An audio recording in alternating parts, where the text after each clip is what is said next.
Vamos a dar unos breves datos de un amplio currículum del doctor Norman Julio Muñoz, quien es Superintendente Nacional de Salud de Colombia.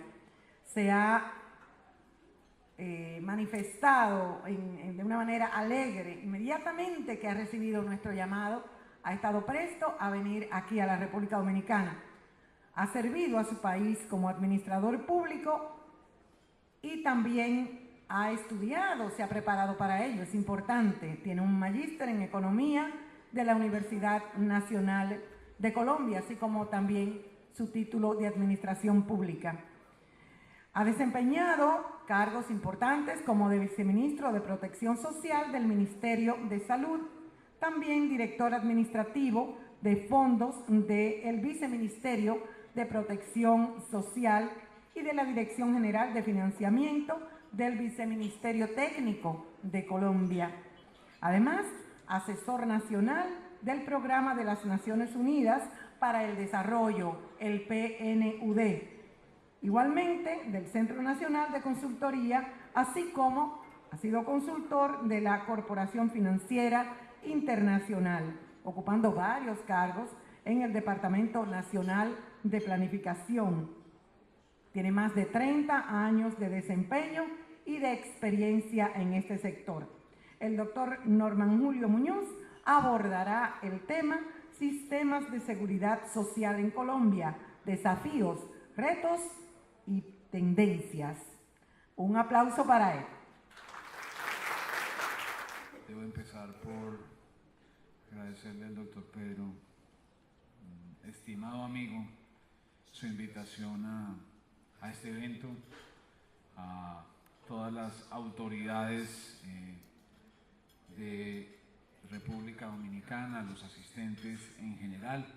Complacido de estar acá y de poder contarles, porque yo creo que aquí un poquito es contarles y compartir con ustedes la experiencia nuestra en la perspectiva de nuestro sistema de salud. Tenemos dos sistemas muy parecidos, diseñados casi de la misma manera, con diferencias, claro está, tanto en temas de regulación como en operación. Yo casi que empezaría recogiendo dos de las presentaciones o conclusiones de las presentaciones anteriores, la del doctor Pedro cuando hablaba y cuando señalaba su lema como un tema fundamental. Juntos construyeron el sistema y juntos pueden mejorarlo. Tal vez una de las principales conclusiones de ello tiene que ver con la necesidad de poder sentar, por lo menos en un mismo escenario, a todos los actores del sistema para que de manera tranquila puedan escuchar, puedan entender las posiciones de uno y otro y de esa manera poder encontrar soluciones. Las conflictividades, y hay que decirlo, nosotros hoy tenemos en nuestro sistema unas conflictividades complejas, probablemente surgen de la falta de ese tipo de instancias en donde se puedan debatir, se puedan presentar los disensos y de alguna manera poder llegar a los consensos necesarios para poder encauzar sistemas que no se generan por sí solos, son la construcción social, es la construcción de una sociedad y eso yo creo que debe ser un mensaje fundamental. Construir este tipo de sistemas, las capacidades que ustedes han desarrollado no es fácil y pasan años para que estos procesos se consoliden, por eso hay que construir sobre lo construido. A veces cuando uno escucha, y lo vemos en el mundo, ¿no? La posibilidad de arrasar, digámoslo así, o de terminar con sistemas y irnos hacia otras alternativas sin poder tener, construir habilidades, construir nuevas formas de poder prestar los servicios de salud, resulta bien complejo. Lo segundo, el segundo mensaje que me parece muy importante, lo manifestaba el viceministro, tiene que ver con la importancia de estos modelos en la disminución de los niveles de pobreza de la población y en la protección de la población. Las últimas mediciones, por lo menos en Colombia, nos demuestran que el aseguramiento en salud ha sido una de las primeras razones para la disminución de la pobreza multidimensional en Colombia. En estos últimos 4 años, el aseguramiento en salud ha sido el principal factor de disminución de esa pobreza, y eso es muy importante porque además de constituirse en un instrumento de protección social para la población, se constituye también en una parte fundamental de la política de reducción de pobreza. Y yo creo que esos 2 mensajes son importantes y los quería señalar porque al escuchar atentamente los discursos previos casi que me sentía en un debate en Colombia, probablemente con unos matices distintos, pero fundamentalmente con 2 mensajes muy importantes como los que les estoy señalando. ¿Qué quiero contarles hoy? Hoy quiero contarles un poquito en qué hemos avanzado, Colombia en qué va, un poco contarles desde la perspectiva de la supervisión, que inclusive con el doctor Pedro lo hemos debatido en escenarios allá en Colombia con otros colegas, el papel nuestro, el papel de las superintendencias en este rol de los sistemas de salud como los nuestros, y un poco contarles los desafíos y las perspectivas. El doctor Pedro señalaba una conclusión también muy importante: es mucho más fácil generar ajustes cuando no hay situaciones críticas o de crisis o de cataclismos que a veces por diferentes razones en la sociedad se puede generar con los sistemas de salud. En la gran mayoría, si uno se pone a mirar y a revisar hoy la literatura en todo el mundo, uno encuentra titulares de sistemas de salud en problemas o generando no la satisfacción que la ciudadanía espera de los mismos. Entonces, yo creo que el momento es muy oportuno porque permite mirar en perspectiva cuáles pueden ser los riesgos que el sistema dominicano, el colombiano y los demás vamos a enfrentar en el futuro próximo, y cuáles son las maneras como los diferentes estados, y en este caso Colombia, ha enfrentado estas situaciones. Con eso en mente, quisiera darles como algunas cifras generales de nuestro sistema de salud. Nosotros tenemos un sistema de aseguramiento social que viene desde el año 93, desde la ley 100 en su momento. Pasamos de tener una cobertura muy pequeña, como la que manifestaban en los datos previos, en las presentaciones previas, en donde solamente las personas que tenían acceso a un empleo, y solamente ellas casi, porque ni siquiera su grupo familiar completo tenía acceso a los servicios de salud. Eran no más de 5, 6, 7 millones de personas las que el seguro social de esa época cubría en salud. Hoy tenemos ya en general un aseguramiento social universal, 46 millones de afiliados al sistema de salud, es decir, una cifra cercana al 97% que en esencia ya se constituye en una cobertura universal al sistema de salud. Y ese es un primer avance importante. Cuando uno compara los avances en lograr esa cobertura universal, hay países que demoraron cerca de 50, 40 años en lograr coberturas universales. Aquí relativamente obtuvimos en un corto tiempo este logro. Un punto importante es que aquí ya se rompe con el tema de la capacidad de pago como condición para acceder al servicio de salud. En el contributivo tenemos 21 millones de afiliados y en el subsidiado hoy cerca de 22 millones. Hay 2 millones de personas que están en regímenes especiales, la policía, los maestros, que por diferentes condiciones tienen un sistema propio. Aquí, digamos, tenemos un sistema de competencia regulada con aseguradores. Acá tenemos unos aseguradores que son las empresas promotoras de salud, EPS, asimilables a las ARS que tienen ustedes hoy en República Dominicana. Tal vez una diferencia es que en el régimen subsidiado hay una proliferación, digamos una competencia de EPS que pueden asegurar a la población pobre. Pues aquí en Dominicana pues es una solamente.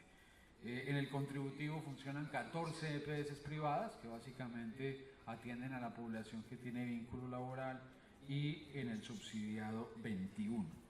Hay 5 EPS que son indígenas, que allá, digamos, tenemos una gran diversidad de pueblos indígenas que para garantizar y conservar su condición especial tienen unos aseguradores que tienen un enfoque diferencial en la atención de esta población, fundamentalmente orientado a involucrar temas de medicina tradicional en la atención para preservar las costumbres de estos pueblos. Son 5 las que hoy operan. Hay medicinas prepagadas, cerca de 11, este digamos es más gasto de bolsillo, en donde fundamentalmente un grupo, y hay que decirlo, muy reducido, la cobertura ahí no es más de 1.500.000 personas acceden a un servicio en donde compran unos paquetes específicos para unas atenciones específicas.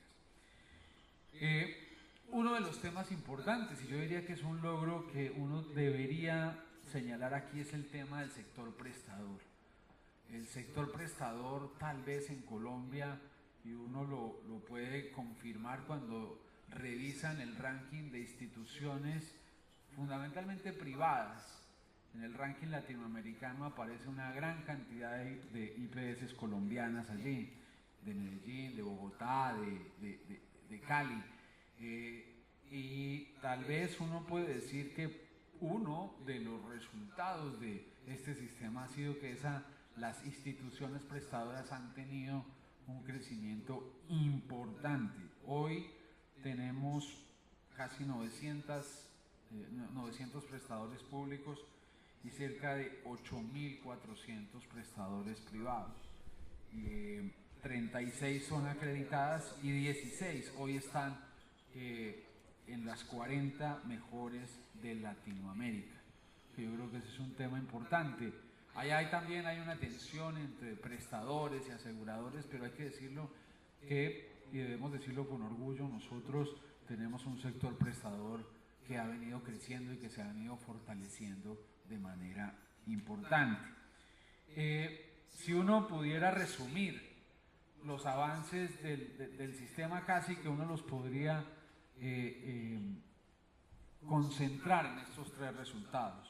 Uno, la cobertura universal, el 97% de cobertura, que es muy importante. 1990 era el 15.7%, digamos, era absolutamente restringido para la población el acceso a salud. Casi un director, un alcalde que fue médico me decía, yo era el que decidía hacía 30 años quién tenía derecho a acceder al servicio de salud y quién no. Cuando me levantaba todas las mañanas a mirar en el hospital a quién recibía y a quién no. Hoy es un derecho universal y esta cobertura, digamos, es importante y es uno de los logros fundamentales. El segundo logro fundamental es el que ustedes ven en la parte de arriba y que lo mencionaban de manera juiciosa en las presentaciones: el gasto de bolsillo, la protección financiera de los hogares. Hoy, y esto a veces genera una dualidad interesante, hoy el gasto de bolsillo en Colombia está cercano al 14.4%, muy por debajo de gran parte del promedio de Latinoamérica, incluso de países en desarrollo. Esto quiere decir que la protección financiera funciona. Un hogar no ve comprometida su estabilidad financiera por el surgimiento de una enfermedad, independientemente esté la persona en el régimen subsidiado o en el régimen contributivo, porque los servicios hoy son los mismos, son iguales, y tal vez ese es otro de los puntos importantes de este cubo de síntesis, digámoslo así, del sistema. Hemos tenido una rápida y acelerada inclusión de la gran mayoría de tecnologías de punta.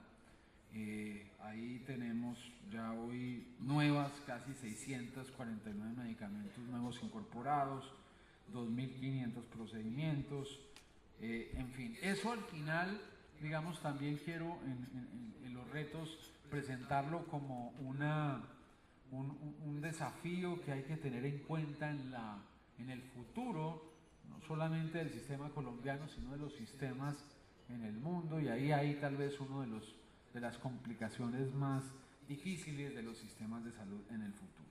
Hoy, debido a una ley estatutaria en salud en Colombia, la lista explícita que teníamos se ha ido transformando y hay un periodo de transición para que ya no exista esa lista explícita de procedimientos, medicamentos y demás, sino que se está en la construcción de unas exclusiones, es decir, de una lista negativa en donde claramente temas como atención de servicios en el exterior, los temas cosméticos, algunos temas, por ejemplo, de no calificación por parte de la autoridad sanitaria de la introducción de un medicamento o de un uso específico de un medicamento, pues se constituye en un servicio excluido. Se está en esa construcción es difícil porque es una construcción que debe ser consensuada en la medida de las posibilidades, pero también respetada por los agentes, no solamente del sector, sino también por los agentes judiciales que en su momento pudieran ordenar que lo que está en esa lista pudiera prestarse a través de una acción judicial. Entonces ahí hay un primer cambio importante y un reto importante, como muy seguramente los sistemas tiendan a tener más que un listado explícito de servicios, el listado se vuelve un poco más amplio y se cambia, digamos, mejor por unas exclusiones específicas que todo el mundo acepta como razonables en el sistema. Pero en general, digamos, yo creo que el avance ha sido importante en este contexto del aseguramiento social. Aquí algunas cifras también importantes. Nosotros, la mayor parte de nuestro financiamiento en el sistema general venía de las contribuciones, o sea, eran casi parafiscales, lo que los empleados y los trabajadores ponían para financiar el sistema. Eso, digamos, también es importante porque generó mucha equidad en el financiamiento. El que más tiene, más pone y le ayuda a financiar su salud al que no tiene recursos. Y eso fue importante. Sin embargo, vamos evolucionando en un camino hacia volver en la práctica nuestro sistema, y yo creo que eso va a pasar en unos años, a ser casi completamente fiscal, es decir, a que los servicios de salud al final provengan de financiamiento puramente fiscal. Ya hemos reducido la cotización en un grupo importante de población activa, del porcentaje que tienen que cotizar a salud, y más bien eso se ha transformado en un impuesto especial para ese propósito. Ese es un cambio y una transformación importante en el tema del financiamiento, que como ustedes pueden ver es un financiamiento público administrado por unos actores privados, mixtos y públicos. Un tema importante también, el 1 de agosto de este año, aquí teníamos en Colombia una gran diversidad de usos en nuestro sistema, el subsidiado, el contributivo, población que todavía está por fuera del sistema y es pobre, hay que atenderla directamente en los hospitales públicos, servicios no incluidos en el plan que hay que pagar adicionalmente. Se creó recientemente y empezó a operar el día lunes lo que han denominado el Banco de la Salud.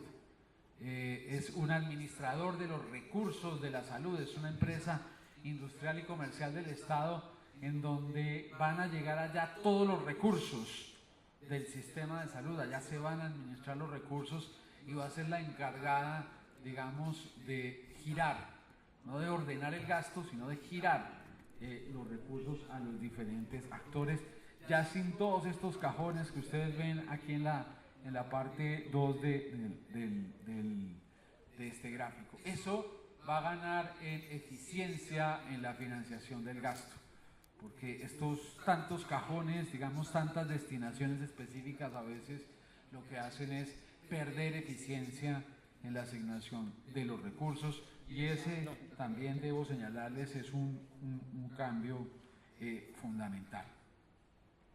Todo no puede ser recursos. También viene a la luz del Ministerio implementando un nuevo modelo de atención, que es el Plan de Atención Integral en Salud. Y yo creo que el doctor Pedro lo decía con mucha precisión. El sistema a veces se olvidó de la puerta de entrada, de la importancia de la atención primaria en salud. Y eso fortaleció, digamos, la atención especializada. Y obviamente, pues claro que la atención especializada se necesita, pero necesitamos fortalecer la atención básica. La atención básica es fundamental para garantizar no solamente una menor carga de enfermedad en la población, sino también unos mayores niveles de sostenibilidad en el sistema.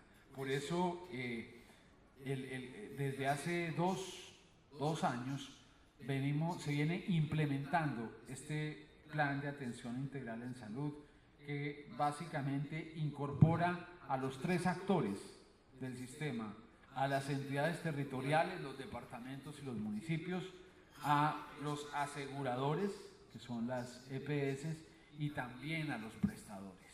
Los está involucrando en un modelo integrado que permita, primero, poner al usuario en el centro de la atención, y segundo, garantizar la atención diferenciada que en algunos casos se debe garantizar. Por ejemplo, en regiones en donde tenemos población mayoritariamente indígena, se está diseñando un modelo de atención completamente distinto al resto de lo que se está atendiendo en las áreas urbanas o en otras regiones del país.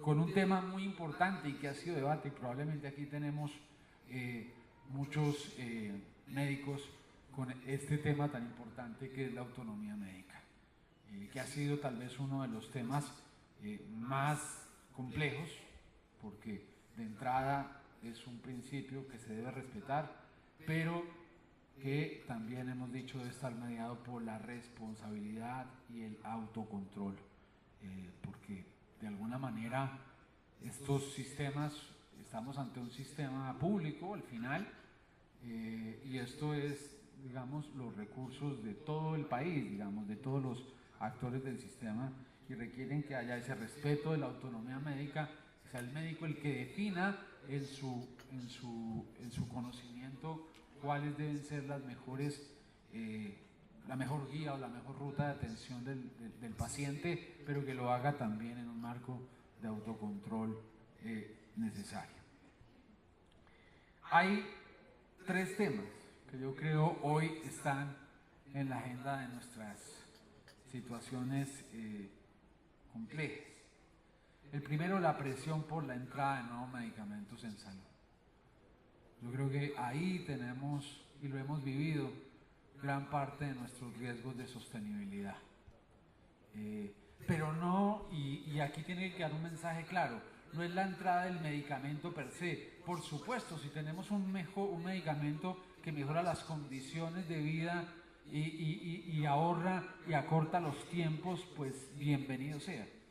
Aquí el punto está es aquellos medicamentos que tienen un aporte marginal desde el punto de vista terapéutico, pero que tienen un costo 3, 4 o 5 veces mayor que el resto de medicamentos disponibles. A eso nos referimos cuando estamos hablando de la entrada y de la presión por la entrada de nuevos medicamentos.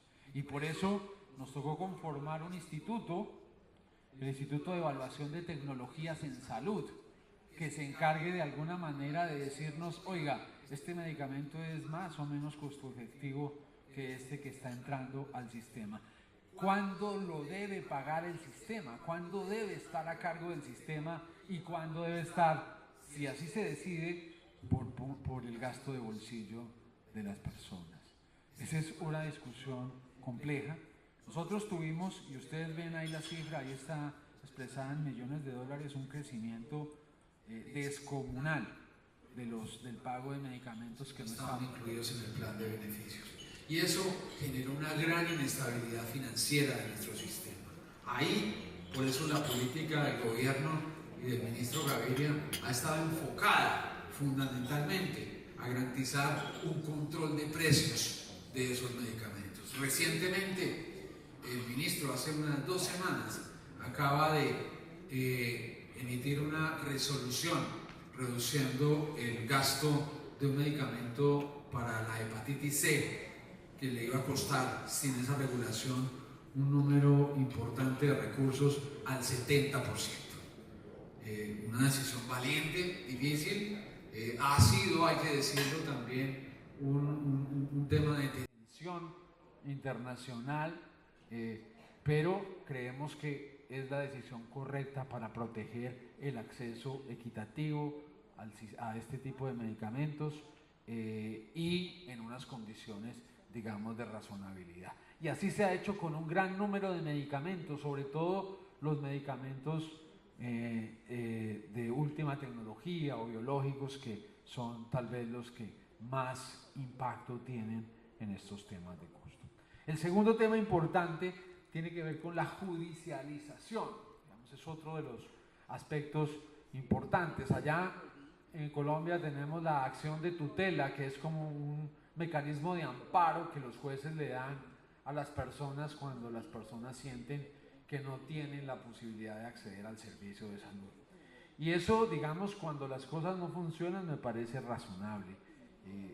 Sin embargo, hemos encontrado también que esta judicialización ha ido incorporando cierto tipo de servicios que no deberían estar en salud. Y ese, digamos, es un poco el debate que nosotros estamos dando. Les pongo 2 ejemplos específicos. El sistema de salud hoy paga cuidadores, no enfermeras, ni cuidado médico, cuidadores. Es decir, personas que cuidan bien sea a niños o a población, digamos, mayor que tiene alguna discapacidad. Y eso se vuelve un complejo porque no es un servicio de salud lo que está mediado acá, es un servicio social que probablemente debería estar financiado con otro tipo de recursos y sujeto a otras políticas de focalización del gasto público. Entonces, nos parece que puede tener dificultades. Y hay que decirlo también, otro tipo de situaciones como vinculadas a inclusive pago de servicios públicos domiciliarios para algunas poblaciones y demás, en donde a veces se intenta conectar el derecho a la salud con el derecho a la vida, y ahí hay unas diferencias en donde se complica el tema del financiamiento porque los recursos no están planeados para cubrir ese gran número de servicios adicionales. Ahí hemos intentado generar mecanismos alternos que permitan este tema de judicialización, pero hay que decirlo, ese es un desafío también importante que está acá. Y el tercero, muy importante, yo creo que encaja de manera perfecta con el llamado del doctor Pedro, el riesgo en la confianza del sistema. Mire, cuando usted sale a la calle allá en Colombia y pone un periodista con la grabadora y le dice, ¿qué piensa del sistema de salud colombiano? Le dice que es terrible, es lo peor, es lo peor. Pues usted ve noticias todos los días. Cuando le pregunta al señor, y aquí tenemos los datos, ¿cómo le fue a usted con su contacto con el sistema de salud? Sorprendentemente las cifras cambian y encontramos niveles del 73 y el 80% en donde dicen, oiga, sí, yo tuve acceso al servicio de salud y me fue bien. La reflexión, ¿a qué va? Y lo hemos dicho internamente, afuera nos miran con sorpresa, con admiración en algunos eventos y en algunos casos. La OPS nos dice, la OMS y la OPS califican muy bien el sistema de salud colombiano y internamente hay toda una conflictividad frente al tema, incluso cuando se acerca el debate político dicen aquí hay que hacer el gran cambio, la gran reforma. Y lo que uno dice muy bien, si la sociedad decide cambiar, eso es democrático, pero uno no puede cambiar acabando con lo construido. Hay capacidades que se han construido por muchos años y eso es lo que hay que preservar. Por eso el riesgo de la confianza en el sistema, la confianza de los sistemas de salud es un tema importante que se tiene que proteger, porque al final, como lo vimos, es uno de los pilares fundamentales, no solamente para el acceso a un servicio de salud, sino para la reducción de la pobreza, que ese finalmente es uno de los objetivos fundamentales. En términos generales, nosotros, ¿cómo controlar esto? Digamos, ¿cómo desde la superintendencia hemos venido haciendo esta tarea de control? Parte de esta conflictividad buscamos resolverla un poco con fortalecer nuestra posición de jueces en el sistema. La superintendencia viene básicamente buscando el fortalecimiento de convertirse en el juez natural que permita la definición equilibrada y equitativa de los conflictos al interior del sistema. Y ese creo que es un papel fundamental de las superintendencias. Nosotros venimos haciendo la vigilancia al financiamiento, al aseguramiento, a la prestación del servicio, pero recientemente hemos incorporado esta nueva visión que es compatible con el nuevo modelo integral de atención, es decir, la supervisión de la gestión del riesgo. Y ese es un mensaje también importante que les quiero dejar. Dejar el riesgo solamente en un actor es muy complejo, porque es el abono para situaciones conflictivas y probablemente para el mismo desequilibrio del sistema. Recientemente, esta semana, y le decía ayer a mi querido colega, que por eso estaba dudando un poco en venir al evento, entra en operación una nueva EPS al sistema de salud colombiano que se llama Medimás, que va a asegurar 5 millones de personas. Pues esa EPS, sus dueños son prestadores, son IPS. Y eso nos parece un cambio muy importante, porque esa polarización entre el asegurador y el prestador genera dificultades para el mismo sistema y para el mismo paciente, para el mismo usuario.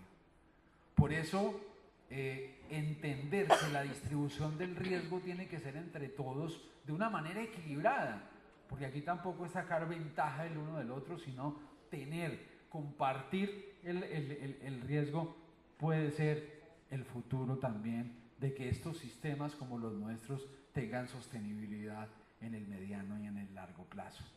Y por eso estamos introduciendo desde la supervisión ese concepto tanto en los prestadores como en los aseguradores, porque probablemente necesitamos relacionamientos nuevos entre estas instituciones, incluso mecanismos de contratación y pago distintos.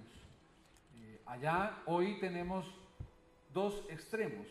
Tenemos el pago del evento de los hospitales de alta tecnología, digamos de alta complejidad, y tenemos el pago de la cápita, el pago de un valor en la baja complejidad a las instituciones de primer nivel.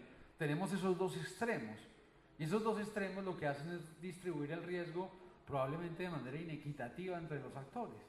Hemos intentado promover distintas formas de contratación, mecanismos intermedios, como por ejemplo los pagos prospectivos, en donde con notas técnicas asegurador y prestador se sientan, se comprometen a cuidar los dos los recursos, pero más que los recursos, a cuidar los dos al paciente, al usuario, al asegurado.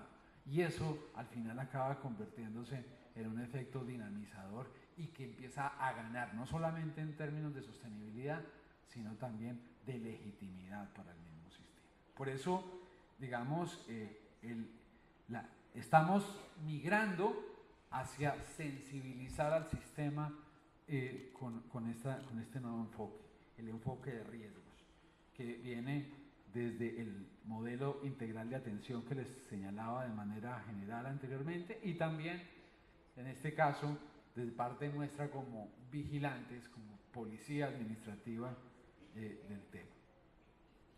¿En qué estamos hoy? Hoy estamos básicamente en 4 temas fundamentales. Uno, estamos en la depuración del sistema. Hemos logrado estabilizar el régimen contributivo, las EPS del contributivo, pero tenemos en el régimen subsidiado todavía un proceso de depuración en marcha. Más o menos, y es lo que tenemos en nuestros análisis, los aseguradores muy pequeños son muy frágiles financieramente y cuando empiezan a tener problemas, empiezan a generar problemas de prestación de servicios a la población. Creemos que una EPS promedio en Colombia debe tener entre 2.5 millones y 3 millones de afiliados. Ese es el pool de riesgo que con nuestro perfil epidemiológico y nuestra carga de enfermedad permite que haya un manejo razonable del aseguramiento. EPS muy pequeñas pueden fácilmente entrar en problemas financieros ante la aparición hoy de una gran carga de la enfermedad, de las enfermedades crónicas.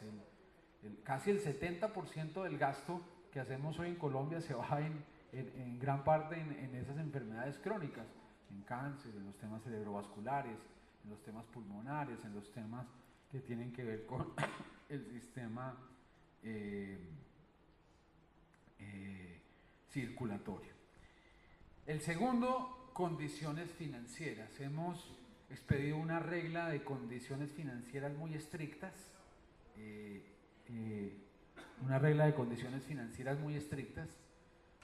acorde con el modelo de aseguramiento, constitución de reservas, patrimonios adecuados, poder garantizar que la liquidez de esos recursos esté protegida. Hay que decirlo también, cuando esta regulación falla, pues esta cabeza ya está un poco más blanca de lo que estaba hace 2 años y se ha debido fundamentalmente a que una de las EPS, que era muy grande, se llamaba Saludcop, una cooperativa, pues casi nos genera un problema sistémico de grandes proporciones en Colombia.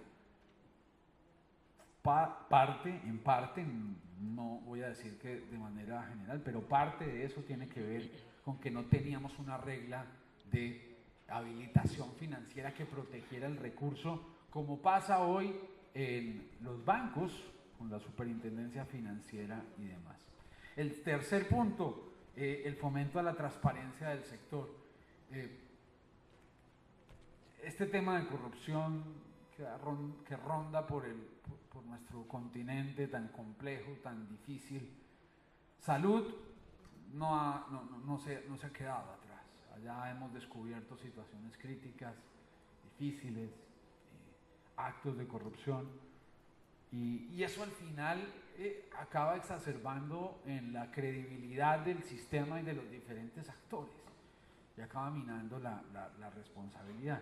Entonces, aquí uno tiene que ser muy cuidadoso, porque uno no puede decir que todos son corruptos. Hay corruptos, pero también hay actores, prestadores, aseguradores, entidades territoriales que hacen las cosas bien. Entonces, casi que nosotros hemos buscado señalar unas reglas que permitan dar transparencia, que las instituciones se acojan voluntariamente a esas condiciones de transparencia y lo demuestren de manera efectiva. Y gobierno corporativo en las instituciones aseguradoras. Les hemos pedido, y ahora les voy a explicar un poquito por qué, que haya gobiernos corporativos muy fuertes, en donde los conflictos de interés que son propios, digamos, en este sector se puedan resolver y puedan quedar, digamos, de manera transparentados para toda la sociedad y para todos los actores a través de estas prácticas de buena conducta. Por último, que creo que ya estoy muy pasado del tiempo,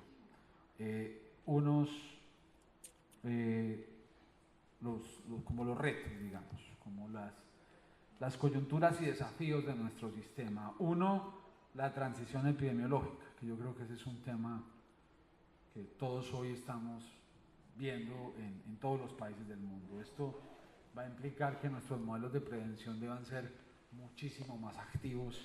Vamos a tener una población mayor, vamos a tener una población con mayor índice de envejecimiento y por ende con una mayor presencia de enfermedades crónicas.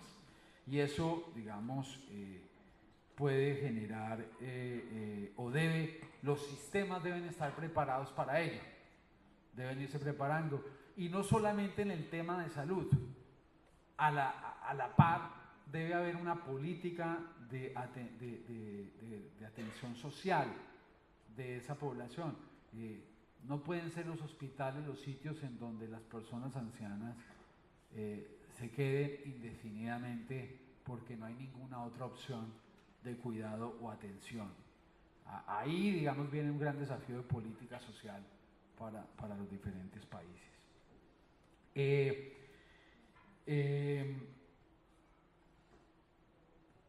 El gasto en salud, yo creo que nuestro gasto en salud ya hoy está cerca del 7.2%, veníamos en un 5.9%, ha crecido de manera importante 2 puntos del PIB. Nuestro gran reto aquí es cómo, y gran parte de ese crecimiento, hay que decirlo, ha estado asociado a la presión tecnológica. Y es un tema que tenemos que mirar con mucho cuidado.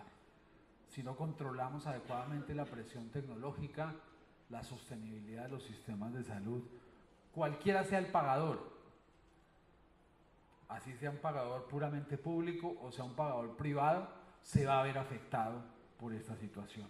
Por ende, aquí el problema no es del pagador, del actor, aquí el problema va mucho más allá, tiene que ver con los temas de sostenibilidad del sistema, porque cada vez va a ser más difícil. Miren, en la última reforma tributaria, todo lo contrario, se buscaba inclusive que se disminuyeran los aportes en salud de los pensionados. Eso fue un gran debate social, porque la gente demanda más servicios de salud, pero no necesariamente en algunos casos estamos dispuestos a pagar más por esos servicios de salud.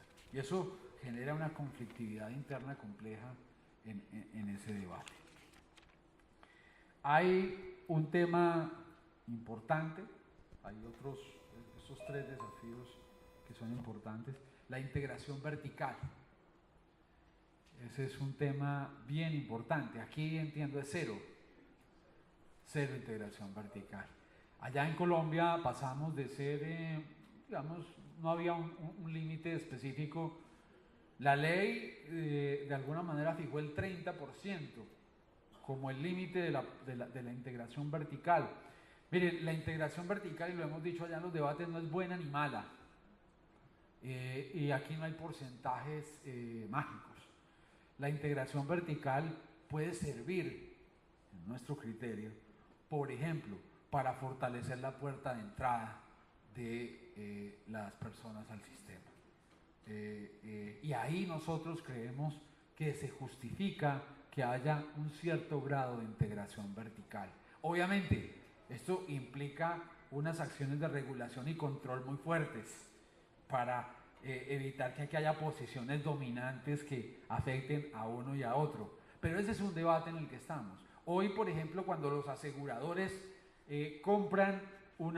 los prestadores compran la aseguradora, uno dice, bueno, y entonces aquí ¿cuál debería ser la regla de integración vertical?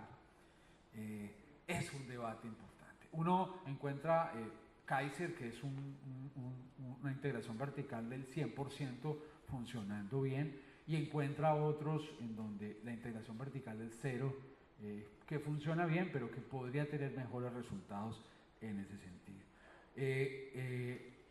Yo creo que es un tema que hay que debatirlo es un tema muy polémico, pero hay que debatirlo pensado más en el usuario que en las propias relaciones particulares de las personas. Miren, los mejores resultados de los aseguradores que tenemos en Colombia, fundamentalmente en el contributivo, en salud y en el tema financiero, son aquellos que tienen ese grado de integración vertical en el primer nivel, no en los niveles más altos de complejidad, pero sí en el primer nivel, porque ahí es donde uno necesita incentivar la demanda de la gente para que venga y acceda a los servicios de salud de manera temprana antes de que esto termine en estadios distintos. El segundo tema importante son los grupos económicos. Ahí hemos identificado la conformación de grupos económicos. A veces esto lo supera uno, digamos. Uno cuando menos se da cuenta ya tiene el grupo económico armado, y si uno no está muy atento a esto, se acaban generando una serie de dificultades de posición dominante, inclusive hasta de pérdida de recursos que uno tiene que controlar. Hoy pues hemos logrado identificar 3 grupos económicos conformados que no estaban revelados de manera directa como lo ordena la ley, pero finalmente aquí un reto para nosotros las instituciones gubernamentales es revisar muy juiciosamente el surgimiento de estas entidades. El control del gasto en salud es importantísimo. Yo creo en que las negociaciones transparentes y juiciosas son mucho más efectivas que los tarifarios. Allá nos han pedido que pongamos un tarifario ya. El tarifario al final lo que hace es la operación murciélago, es decir, todos se pegan al techo y ahí la negociación pues se acaba porque no hay forma de optimizar nada a partir de ahí. Pero digamos, esta es una posición más nuestra frente al tema, que no necesariamente, quiero decirlo también en aras de la transparencia, no es compartida por muchos de los actores que quisieran hubiera un tarifario específico como el que tuvo el Seguro Social, es decir, antes de la Ley 100, en donde decía cuánto costaba cada uno de los servicios, procedimientos en salud. Y pues claramente la tensión política va a generar también un debate importante en donde nosotros hemos creído que tenemos que entregar información juiciosa, equilibrada, para que ese debate político sea equilibrado. Vuelvo y le digo, deshacer sin tener las capacidades creadas es un salto al vacío que, si ustedes miran aquí arribita lo que está pasando, se vuelve muy complejo e irresponsable además con las instituciones. Y cierro diciendo que tal vez uno de los principales temas en los que Colombia ha venido insistiendo de manera permanente es los altos precios de los medicamentos en temas oncológicos, diabetes, enfermedades raras. tratamientos nuevos altamente costosos, monopolios en la adopción de nuevas tecnologías. Ahí nosotros hemos visto un gran reto para los sistemas de salud. Y la política de control de precios que se ha iniciado con este gobierno, la búsqueda de la mayor democratización del acceso a los medicamentos genéricos, por ejemplo, la revisión de las patentes, sin que aquí haya, en donde se mantenga un equilibrio con la innovación y el derecho que tienen las instituciones a tener su régimen de innovación cubierto, también debe estar equilibrado con el acceso a los servicios de salud de la población. Yo creo que ahí se centra uno de los temas fundamentales de la política pública presente y futura de nuestro sistema de salud. Hay que bajar la judicialización. Las decisiones de salud no pueden estar en manos de los jueces. Las decisiones de salud tienen que estar en manos del sistema de salud. El sistema de salud tiene que ser capaz de garantizar accesos efectivos a los servicios de salud, y no los jueces que, si bien protegen, tienen la función constitucional de proteger un derecho fundamental, probablemente no tienen toda la información para tomar decisiones completamente informadas. Y yo creo que nosotros pensamos que hay que proteger los logros al final del sistema. ¿Cuáles son esos logros? Y con esto termino mi presentación. Una cobertura universal de los servicios de salud, un gasto de bolsillo tal vez el más bajo de Latinoamérica, es decir, una protección financiera para los hogares, que creo que es uno de los temas fundamentales de esta política pública. Y tercero, el acceso de los usuarios del sistema, de los ciudadanos colombianos, a una gran cantidad de servicios de última generación que generen mejores condiciones de vida y aumenten esa expectativa de vida en términos razonables de la población. Muchas gracias.